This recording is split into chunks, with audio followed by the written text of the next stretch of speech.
नमस्कार दोस्तों, आज का जो टॉपिक आपका रसायन विज्ञान में लेके आए हैं, नाभिकीय भौतिकी।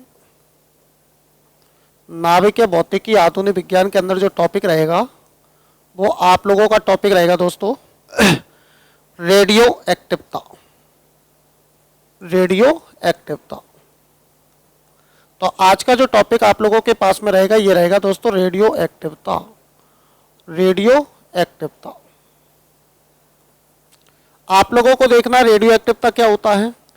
यहाँ पे रेडियो एक्टिवता की यदि बात करते हैं तो आप लोगों के पास में रेडियो एक्टिवता वाला जो टॉपिक है ये आप लोगों के पास में आधुनिक रसायन विज्ञान का टॉपिक है दोस्तों।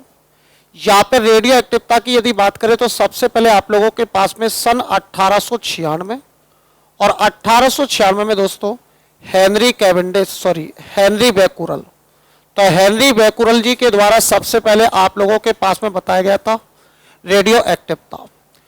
हमें देखना है कि रेडियो एक्टिवता क्या होता है। यहाँ पर रेडियो एक्टिवता को समझने के लिए हम एक फोटोग्राफी प्लेट बनाते हैं। ये हमारे पास में दोस्तों एक फोटोग्राफी प्लेट होती है, इसे कहते हैं आप लोगों के पास में फोटोग्राफी प्लेट। इस फोटोग्राफी प्लेट की बात करें तो इसका यहाँ पर एक जो भाग है फोटोग्राफी प्लेट का, तो ये भाग आप लोगों के पास में ऋणात्मक भाग होता है एक तरफ, और दूसरी तरफ इसका जो भाग होता है दोस्तों ये पॉजिटिव होता है। तो फोटोग्राफी प्लेट में हमारे पास में दो पार्ट लिए हमने, एक साइड का नेगेटिव होता है, दूसरे साइड का सिर्फ पॉजिटिव होता है।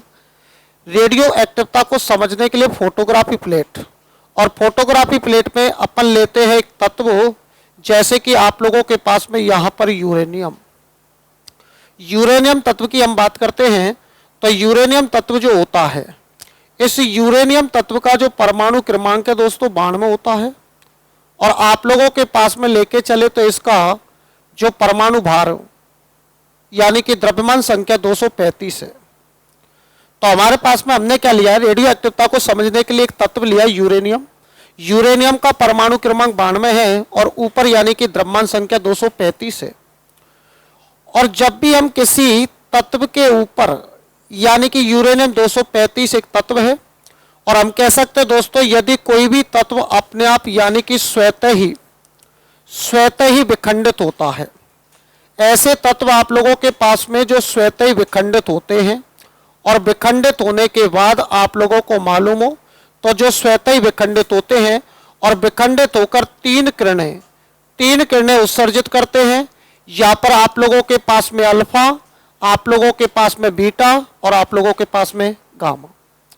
तो ऐसे तत्व जो स्वतः ही विखंडित होकर आप लोगों के पास में अल्फा, बीटा और गामा उत्सर्जित करते हैं, ये आप लोगों के पास में कहलाते हैं दोस्तों रेडियो एक्टिव तत्व।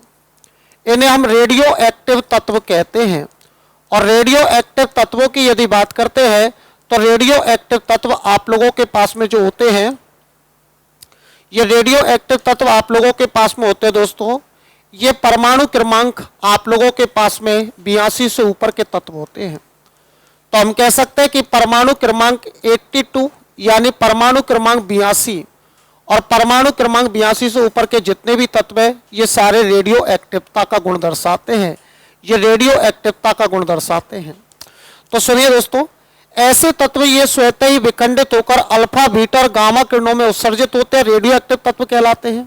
और इस घटना को रेडियो एक्टिवता कहा जाता है। और हमें याद रखना, अल्फा किरण की प्रकृति धनात्मक होती है, बीटा ऋणात्मक को दर्शाता है, और आप लोगों के पास में जो गामा किरण है इसकी प्रकृति उदासीन होती है दोस्तों।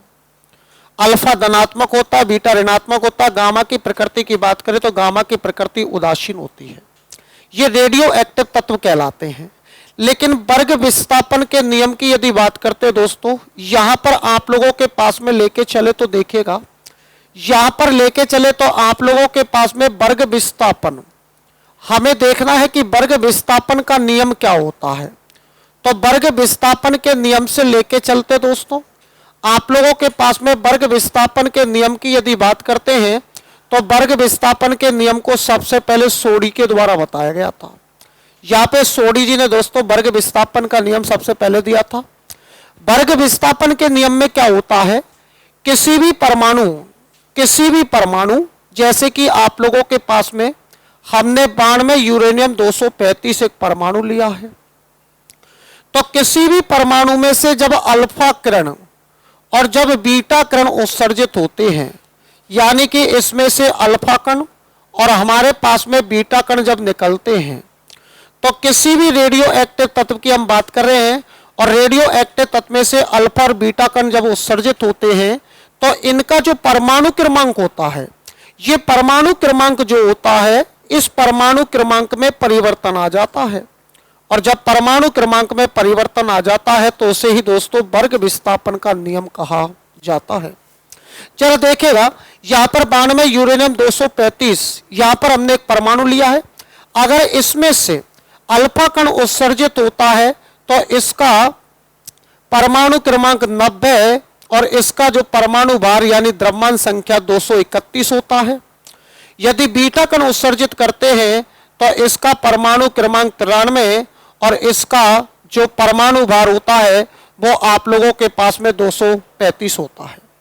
क्या समझे दोस्तों, यहां पर हमने बाण में यूरेनियम 235 एक परमाणु लिया, बाण में यूरेनियम 235 में से जैसे ही अल्फा कण उत्सर्जित करते हैं, अल्फा कण उत्सर्जित होते ही यहां पे इसके परमाणु क्रमांक में 2 की कमी आ जाती है, और परमाणु और बीटा कण उत्सर्जित होने पर दोस्तों यहां पे इसके परमाणु क्रमांक में 1 की वृद्धि हो जाती है।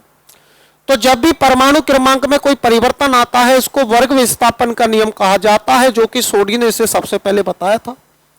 लेकिन दोस्तों गामा कण की यदि बात करते हैं तो इसमें से हम कह सकते हैं गामा कण यदि निकलता है तो इसका परमाणु क्रमांक 92 रहता है और इसका परमाणु भार 235 रहता है।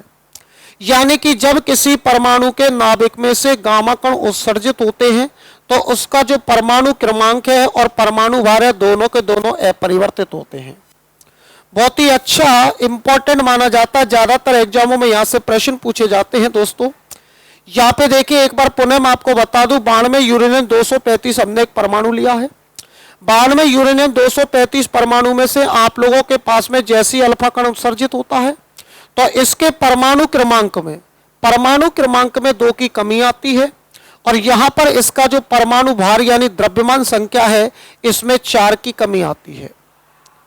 इसी तरीके से दोस्तों इसमें से जब बीटा कण उत्सर्जित होता है तो इसके परमाणु क्रमांक में 1 की वृद्धि होती है, और इसका परमाणु भार जो होता है दोस्तों वो अपरिवर्तित रहता है। इसी तरीके से जब गामा कण की बात करते हैं, यानी गामा कण उत्सर्जित होता है, तो इसके परमाणु क्रमांक और इसके परमाणु भार में कोई परिवर्तन नहीं होता है। यानी कि हमने क्या सीखा कि अल्फा कण उत्सर्जित होने पर परमाणु क्रमांक में 2 की कमी और परमाणु भार में 4 की कमी होती है। बीटा कण के उत्सर्जित होने पर यहाँ पे परमाणु क्रमांक में 1 की वृद्धि और परमाणु भार अपरिवर्तित रहता है, और गामा किरण उत्सर्जित होने पर परमाणु क्रमांक और परमाणु भार में कोई परिवर्तन नहीं होता दोस्तों। और अल्फा और बीटा से परमाणु क्रमांक जो परिवर्तित हुआ है दोस्तों, उसी को कहा जाता वर्ग विस्थापन का नियम। और यह घटना आप लोगों के पास में रेडियो एक्टिवता कहलाती है। यदि बात करें दोस्तों इसमें, तो यहां पर आप लोगों के पास में एक होता है जिसको भेदन क्षमता कहते हैं, और यहां पर लेके चले तो एक हमारे पास में होता है जिसको आयनन क्षमता कहते हैं। तो हमें देखना है कि भेदन क्षमता और आयनन क्षमता दोनों में क्या अंतर है। तो आप लोगों को याद रखना दोस्तों, दोनों के दोनों एक दूसरे के व्युत्क्रमानुपाती होते हैं। अगर हम भेदन क्षमता की बात करें तो जैसे ही अल्फा बीटा और गामा किरण उत्सर्जित होती है, तो उत्सर्जित होने पर अल्फा किरण जो होती है वो ऋण प्लेट की ओर मुड़ती है, इसलिए प्रकृति धनात्मक होती है। बीटा किरण धन प्लेट की ओर मुड़ती है, इसलिए प्रकृति ऋणात्मक होती है। गामा किरण फोटोग्राफी प्लेट को पार कर जाती है, यानी कि इसकी प्रकृति उदासीन होती है। तो हम कह सकते हैं जिसमें भेदन क्षमता अधिक होती है उसमें आयनन क्षमता कम होती है। तो भेदन क्षमता की बात करें तो दोस्तों सबसे ज्यादा भेदन क्षमता आप लोगों के पास में गामा किरण में होगी। गामा किरण से कम लेके चले तो दोस्तों बीटा किरण में होगी, और सबसे कम लेके चले तो आप लोगों के पास में अल्फा किरण में भेदन क्षमता सबसे कम होती है। अब आयनन क्षमता एकदम इसके अपोजिट होता है, व्युत्क्रमानुपाती होता है।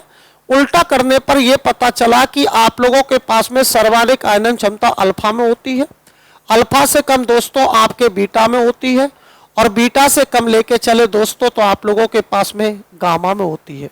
यानी कि हमने सीखा है कि सर्वाधिक भेदन क्षमता गामा में होगी, उससे कम बीटा में और उससे कम अल्फा में। सर्वाधिक आयनन क्षमता अल्फा में होती है, उससे कम बीटा में, और सबसे कम किस में होती है दोस्तों? गामा किरण में। तो ये भेदन क्षमता और आयनन क्षमता दोनों में अंतर है। आगे लेके चले तो दोस्तों अल्फा बीटा और गामा किरण उत्सर्जित होती है, तो उत्सर्जित जो ऊर्जा होती है, तो यहाँ पे इनसे अल्फा बीटा गामा किरण जब उत्सर्जित होती है तो दोस्तों इनको जीएमसी में मापा जाता है। यहां पर जीएमसी की बात करते दोस्तों, जीएमसी का फुल फॉर्म आप लोगों के पास में गाइगर मोलर काउंटर होता है। तो हम कह सकते हैं जीएमसी यानी गाइगर मोलर काउंटर के द्वारा आप लोगों के पास में ये अल्फा बीटा और गामा किरण उत्सर्जित होती है, उनको मापा जाता है। लेकिन एक बात और मैं आपको बताना चाहूंगा कि आप लोगों के पास में ये अल्फा बीटा और गामा किरण जो होती है, अल्फा बीटा और गामा किरण जो होती है, ये हमारी हड्डियों के बीच में पाए जाने वाले अस्थि मज्जा, और अस्थि मज्जा का मतलब होता है दोस्तों हड्डियों के अंदर जो बोन मैरो होता है, उस बोन मैरो को प्रभावित करती है। ये बोन मैरो को प्रभावित करती है दोस्तों जी। यदि इसके मात्रक की बात करते हैं दोस्तों, यानी कि इसके यूनिट की बात करें, तो यहां पर इसकी यूनिट में हम लेके चले तो हमारे पास में इसकी यूनिट रदरफोर्ड हो सकती है दोस्तों। रदरफोर्ड के अलावा लेके चले तो इसकी यूनिट क्यूरी हो सकती है। क्यूरी के अलावा लेके चले तो दोस्तों इसकी यूनिट आप लोगों के पास में बैकुरल हो सकती है, तो ये यूनिट कहलाती है। यूनिट में लेके चले तो इसकी यूनिट का मान मैं आपको बता देता हूं।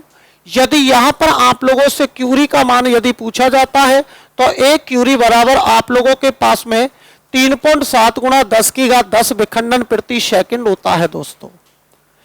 ये क्यूरी का मान आप लोगों के पास में 3.7 गुणा 10 की घात 10 विखंडन प्रति सेकंड होता है। तो हमने क्या देखा कि रेडियो एक्टिवता की खोज आप लोगों के 1896 में हेनरी बैकुरल ने की थी। हेनरी बैकुरल ने कहा था कोई भी तत्व स्वतः ही अपने आप टूटकर अल्फा बीटा गामा किरणों में उत्सर्जित होता है, तो उत्सर्जित होने पर दोस्तों हम कह सकते हैं कि इस घटना को रेडियो एक्टिवता कहा जाता है। लेकिन कहा जाता परमाणु क्रमांक 82 से ऊपर के सारे तत्व रेडियो एक्टिवता का गुण दर्शाते हैं। आगे हमने पढ़ा है कि रेडियो एक्टिवता के दौरान उत्सर्जित जो ऊर्जा होती है उसको जीएमसी गाइगर मोलर काउंटर में मापा जाता है। आगे हमने पढ़ा है कि अल्फा बीटा गामा किरण अस्थि मज्जा को प्रभावित करती है और इसकी यूनिट रदरफोर्ड क्यूरी बैकुरल होता है। क्यूरी का मान 3.7 गुणा 10 की घात 10 विखंडन प्रति सेकंड होता है। भेदन क्षमता की बात करें तो दोस्तों आप लोगों ने भेदन क्षमता में पढ़ा है कि सर्वाधिक भेदन क्षमता गामा की और सबसे कम अल्फा की है। आयनन क्षमता सर्वाधिक अल्फा किरण में होती है दोस्तों, सबसे कम किस में होती है? गामा किरण में। इसके बाद हमने पढ़ा था वर्ग विस्थापन का नियम। वर्ग विस्थापन के नियम में सोडी जी ने कहा था किसी भी परमाणु के नाभिक में से अल्फा और बीटा कण उत्सर्जित होने पर उसके परमाणु क्रमांक में परिवर्तन आ जाता है, इसको वर्ग विस्थापन का नियम कहा जाता है दोस्तों। चलिए दोस्तों आगे लेके चलते हैं। आगे लेके चलते तो आप लोगों के पास में यहां पर हमने देखा कि एक अल्फा किरण होती है। अल्फा किरण के अलावा हम लेके चलते दोस्तों, ये अल्फा किरण है हमारे पास। अल्फा किरण के बाद में दूसरी लेके चलते तो दोस्तों बीटा किरण होती है। बीटा किरण के साथ साथ लेके चले यहां पर तो तीसरी हमारे पास में होती है दोस्तों गामा किरण।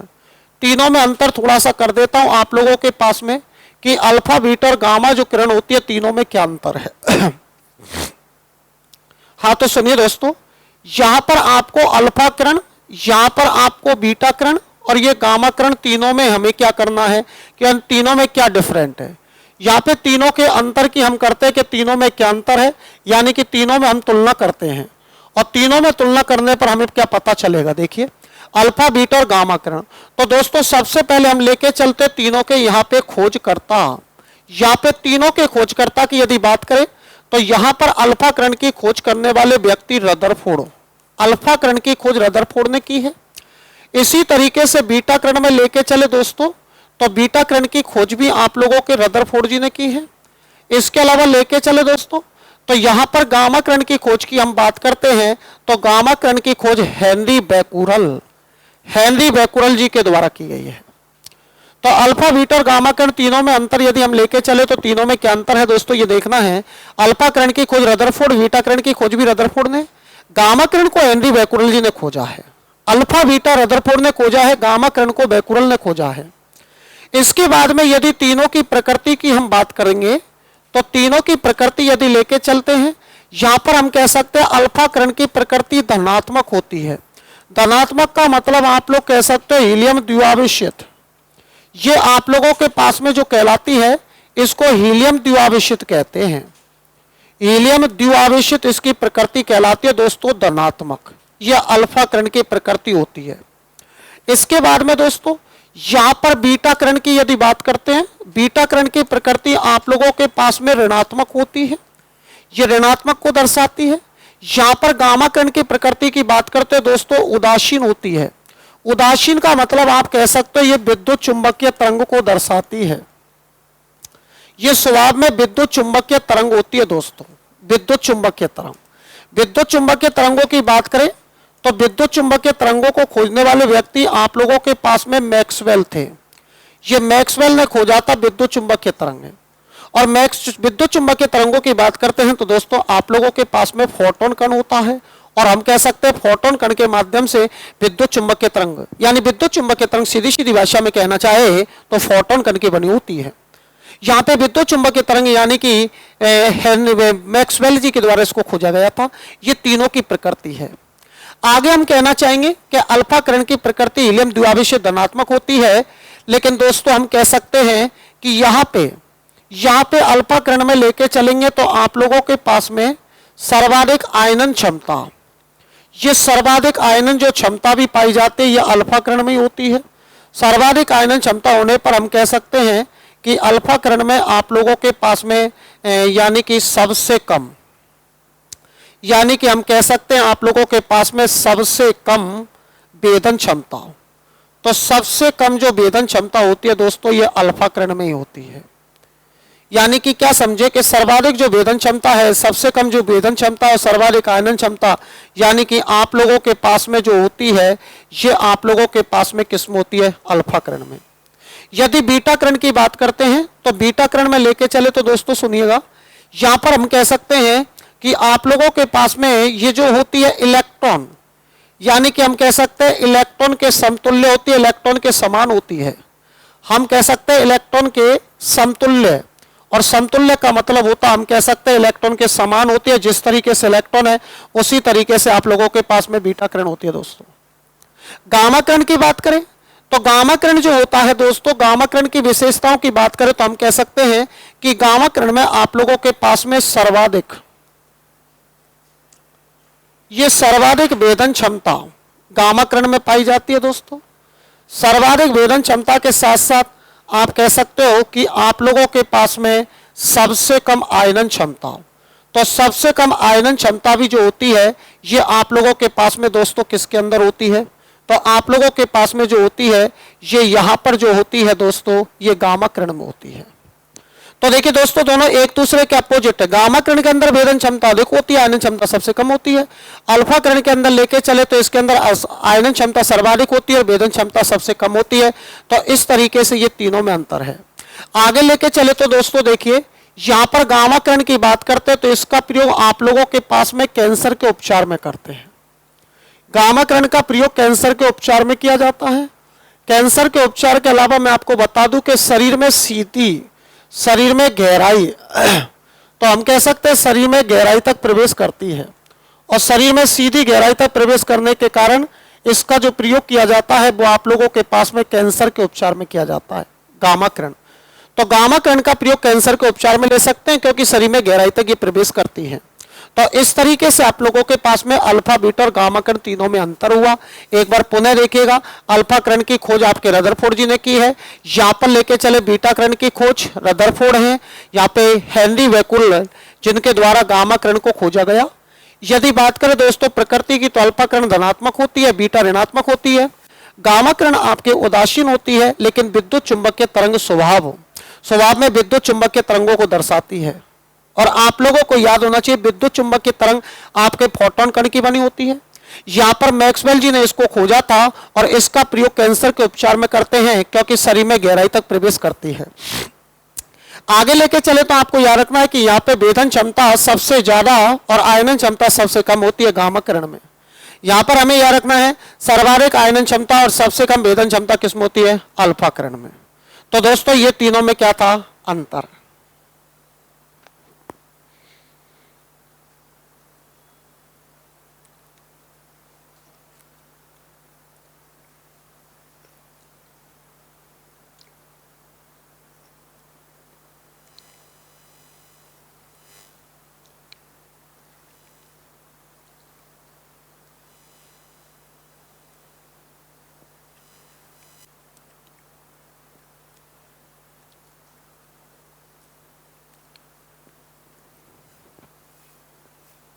हाँ चलिए दोस्तों आगे चलते तो ये तो तीनों में अंतर था।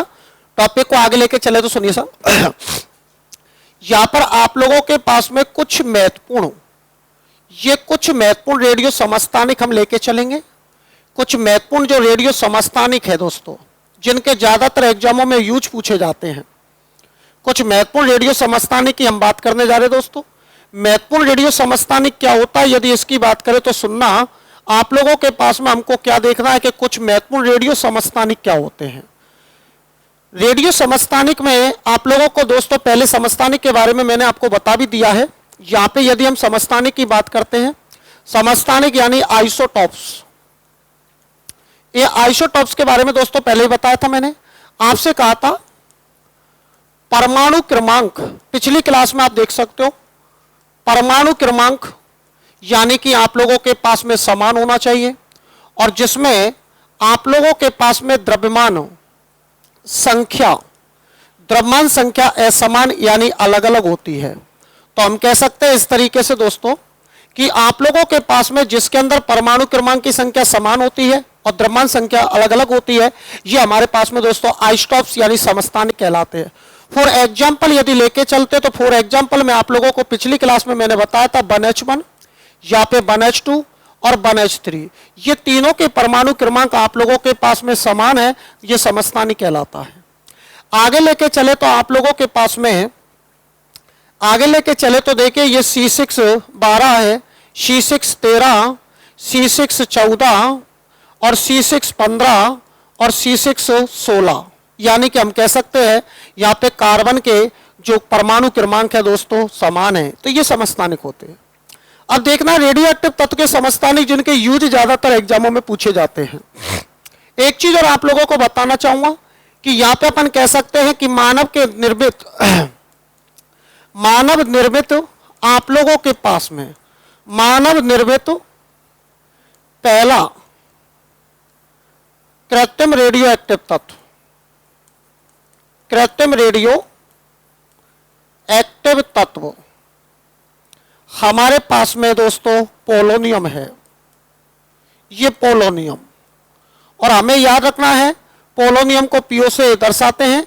इसके सर्वाधिक समस्थानिक दोस्तों आप लोगों के पास में जो होते हैं वो सर्वाधिक समस्थानिक होते हैं दोस्तों कितने 27। तो मानव के द्वारा पहला कृत्रिम रेडियो एक्टिव तत्व पोलोनियम है दोस्तों। पोलोनियम के सर्वाधिक समस्थानिक हम कह सकते हैं कि सर्वाधिक समस्थानिक आप लोगों के पास में जो होते हैं वो सर्वाधिक समस्थानिक 27 होते हैं। तो इस तरीके से आप लोगों को याद रखना है कि मानव के द्वारा जो निर्मित पहला कृत्रिम रेडियो एक्टिव तत्व है वो आपके पास में कौन सा दोस्तों पोलोनियम। सर्वाधिक समस्थानिक इसके 27 होते हैं। लेकिन इसके बाद में लेके चले तो मैं आपको यह भी बता दूं कि यहां पे मैरी क्यूरी और साहब पियरे क्यूरी, मैरी क्यूरी और पियरे क्यूरी ने यहां पे क्या किया था, तो मैरी क्यूरी और पियरे क्यूरी जो है इन्होंने यहां पे रेडियम का एक अयस्क, और रेडियम का जो अयस्क होता है दोस्तों पिच ब्लेंड होता है। ये रेडियम का अयस्क जो होता है ये पिच ब्लेंड, और पिच ब्लेंड से आप लोगों को मालूम हो तो रेडियो एक्टिव तत्व थोरियम को खोजा। तो इस तरीके से थोरियम को खोजा गया था। तो हम कह सकते हैं मैरी क्यूरी और पियरे क्यूरी ने दोस्तों ये आप लोगों के पास में रेडियम का पिच ब्लेंड से थोरियम को खोजा था। थोरियम की यदि बात करते हैं तो मोनोजाइट रेत के अंदर ये पाया जाता है, मोनोजाइट रेत के अंदर पाया जाता है। हम ये कह सकते हैं दुनिया की पहली महिला वैज्ञानिक है जिसको रसायन शास्त्र और भौतिक शास्त्र यानी कि केमिस्ट्री और अपन कह सकते हैं फिजिक्स यानी भौतिक विज्ञान के अंदर नोबेल पुरस्कार मिला है। तो पहली महिला वैज्ञानिक हम कह सकते हैं जिसको केमिस्ट्री और भौतिक विज्ञान में नोबेल पुरस्कार मिला है, ये मैरी क्यूरी है और क्यूरी दंपति के नाम से इनको जाना जाता है। बात करें तो दोस्तों कुछ महत्वपूर्ण रेडियो समस्थानिक, उनसे पहले मैंने आपको थोड़ी सी जानकारी दी, अब लेके चलते कौन कौन से रेडियो समस्थानिक जिनका प्रयोग किसमें करते हैं। तो देखिए दोस्तों, आप लोगों के पास में यूज बता देता हूं मैं यहाँ पे। रेडियो जो समस्थानिक आप लोगों के पास में है, तो रेडियो समस्थानिकों का यूज किसमें करते हैं। यहाँ पे उपयोग की हम बात कर रहे थे दोस्तों, उपयोग यानी यूज किस किस में लेते हैं वो चीज आपको देखनी है। यूज यहाँ पे लेके चले दोस्तों, सबसे पहले मैं आपको बताना चाहूंगा कि आप लोगों के पास में पहला जो समस्थानिक होता है कार्बन रेडियो समस्थानिक कार्बन 14 होता है। यहाँ पे कार्बन 14 की बात करें तो दोस्तों हम कह सकते हैं जीवाश्मी जो जीव होते हैं, जीवाश्मी जीव होते हैं, तो जीवाश्मी जीवों की हम कह सकते हैं आयु ज्ञात करने में करते हैं दोस्तों। तो जीवाश्मी जीवों की जो आयु होती है उस जीवाश्मी जीवों की आयु ज्ञात की जाती है कार्बन 14 के द्वारा। तो कार्बन 14 रेडियो समस्थानिक का प्रयोग जीवाश्मी जीवों की आयु ज्ञात करने में करते हैं, लेकिन जिस विज्ञान के अंतर्गत इसका अध्ययन किया जाता है यानी कि जीवाश्मी जीवों की जो आयु ज्ञात करने का अध्ययन होता है, यह आप लोगों को याद रखना पैलेंटोलॉजी कहलाता है। जीवाश्मी जीवों की आयु ज्ञात करने के अध्ययन को दोस्तों पैलेंटोलॉजी कहा जाता है। तो हम कह सकते हैं कार्बन 14 जो रेडियो समस्थानिक है इसका प्रयोग जीवाश्मी जीवों की आयु ज्ञात करने में करते हैं, पहला रेडियो समस्थानिक। सेकेंड नंबर का लेके चले दोस्तों, तो सेकेंड नंबर का आप लोगों के पास में लेके चलते हैं, तो दूसरा आता है आप लोगों के पास में यूरेनियम, यानी कि यूरेनियम 235। यूरेनियम 235 की बात करें तो यूरेनियम 235 का जो प्रयोग किया जाता है दोस्तों, ये पृथ्वी, यहां पर पृथ्वी की आयु, तो हम कह सकते हैं पृथ्वी की आयु का निर्धारण करने में हम इसका प्रयोग करते हैं। अगला नंबर का लेके चले आप लोगों के पास में, तो इसी तरीके से एक इंपॉर्टेंट हमारे पास में होता है दोस्तों कोबाल्ट, जिसको हम कोबाल्ट 60 के नाम से जानते हैं। कोबाल्ट 60 का प्रयोग जो करते हैं दोस्तों, ये आप लोगों के पास में किया जाता है जिसको कैंसर के उपचार में आप इसका प्रयोग कर सकते हो। कैंसर के उपचार में किसमें कर सकते हो दोस्तों, कैंसर के उपचार में। और लेके चले तो आप लोगों के पास में दोस्तों एक होता है जिसको आयोडीन 131 के नाम से जानते हैं, और इसका प्रयोग दोस्तों आप लोगों के पास में किया जाता है थायराइड रोग जो कि गले से संबंधित है। थायराइड रोग के उपचार में हम इसका प्रयोग करते हैं। थायराइड रोग के अंदर इसका उपचार किया जाता है।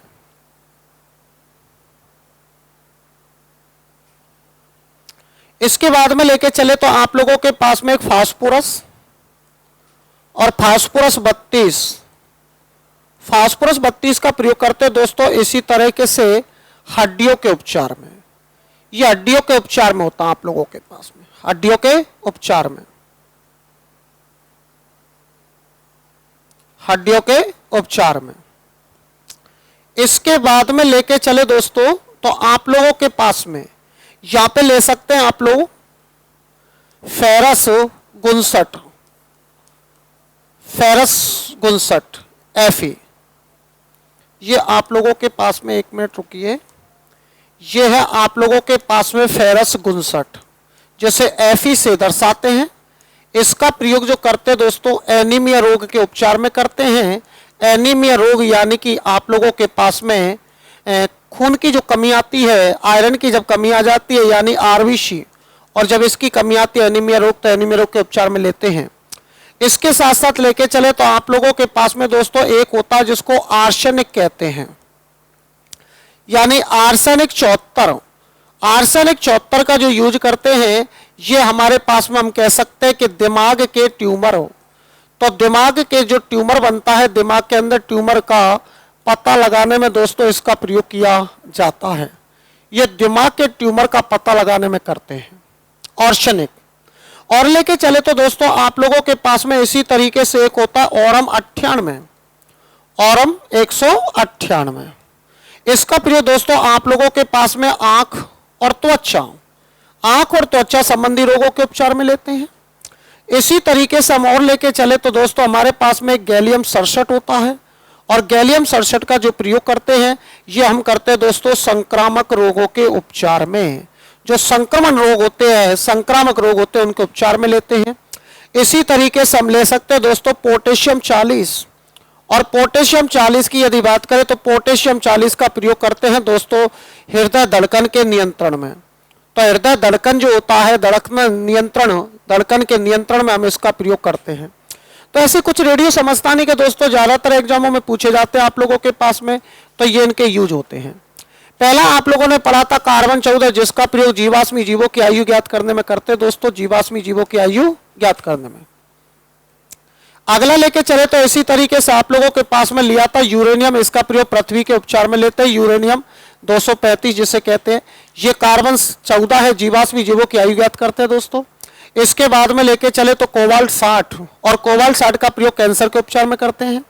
आगे हमने पढ़ा था आयोडीन 131, इसका प्रयोग थायराइड रोग के उपचार में करते हैं। इसके बाद हमने पढ़ा था फास्फोरस 32, हड्डियों के उपचार में लेते हैं। इसके बाद हमने पढ़ा था इसी तरीके से फेरस 59, और फेरस 59 का प्रयोग आप लोगों को बताया था एनीमिया रोग के उपचार में। इसी तरीके से पढ़ा था हमने आर्सेनिक 74, आर्सेनिक 74 का प्रयोग करते हैं दिमाग के ट्यूमर का पता लगाने में। अगला हमने पढ़ा था ऑरम 198, यानी कि आंख और त्वचा संबंधी रोगों के उपचार में। गैलियम 67 को हमने पढ़ा था संक्रामक रोगों के परीक्षण में। और पोटेशियम 40 की यदि हम बात करें तो धड़कन के नियंत्रण में इसका प्रयोग किया जाता है। और एक अच्छा प्रश्न आप लोगों के सामने है कि जीवाश्मी जीवों की आयु जब ज्ञात करते हैं तो जीवाश्मी जीवों की आयु के अध्ययन को यहां पर आप लोगों के पास में पैलेंटोलॉजी कहा जाता है। तो दोस्तों इस तरीके से ये रेडियो समस्थानिक जिनके दैनिक जीवन में बहुत ही इंपॉर्टेंट यूज होते हैं, ज्यादातर एग्जाम में प्रश्न पूछे जाते हैं, रेडियो समस्थानिक होते हैं। तो इस तरीके से देखिए दोस्तों, बैक चलते थोड़ा सा, यहां पर देखिए स्टार्टिंग हम लोगों ने की थी रेडियो एक्टिवता से। रेडियो एक्टिवता की खोज के बारे में मैंने आपको बताया। यहाँ पे अल्फा बीटा गामा किरण, वर्ग विस्थापन का नियम, सर्वाधिक भेदन क्षमता, सबसे कम भेदन क्षमता, यहाँ पे इसकी यूनिट हम लेके चले थे। इसके बाद में हमने रेडियो एक्टिवता यानी परमाणु क्रमांक 82 से ऊपर के तत्व रेडियो एक्टिव दर्शाते हैं, इसकी जानकारी ली थी। आगे चल के मैंने दोस्तों आपको वर्ग विस्थापन का नियम भी बताया था। इसी तरीके से हमने इसके बाद लिया था अल्फा बीटा और गामा किरण, तीनों में अंतर किया था। तीनों में अंतर के बाद में दोस्तों हम लेके चले, और तीनों में अंतर लेने के बाद में हमने देखा रेडियो समस्थानिक कुछ महत्वपूर्ण तत्व समस्थानिक के बारे में बताया गया था। मानव ने सबसे पहला निर्मित तत्व पोलोनियम, सर्वाधिक समस्थानिक 14। इसके बारे में हमने पढ़ा था मैरी क्यूरी और पियरे क्यूरी, जिन्होंने रेडियम के अयस्क पिचब्लेंड से थोरियम को खोजा। थोरियम का अयस्क आप लोगों के पास में मोनोजाइट। और दुनिया की पहली महिला वैज्ञानिक जिसको रसायन शास्त्र और भौतिक शास्त्र में नोबेल पुरस्कार मिला, मैरी क्यूरी। इसके बारे में दोस्तों हमने पढ़ा कि यहाँ पे रेडियो समस्थानिक जिनका प्रयोग दैनिक जीवन में किया जाता है, ये रेडियो समस्थानिक है। तो दोस्तों यहाँ पे जाके अपन का रेडियो समस्थानिक वाला टॉपिक एक तरीके से क्लियर है। इसी टॉपिक का सेकंड पार्ट अपन लेके चलेंगे कल की क्लास में। कल आप लोगों के पास में लेके चलेंगे दोस्तों नाभिक के भौतिकी। नाभिक के भौतिकी वाले टॉपिक में आप लोगों के पास में नाभिक के विखंडन और नाभिक के संलयन की चर्चा करेंगे दोस्तों। तो आज की क्लास दोस्तों यही, फिर नेक्स्ट क्लास में मिलते हैं। जब तक के लिए गुड बाय।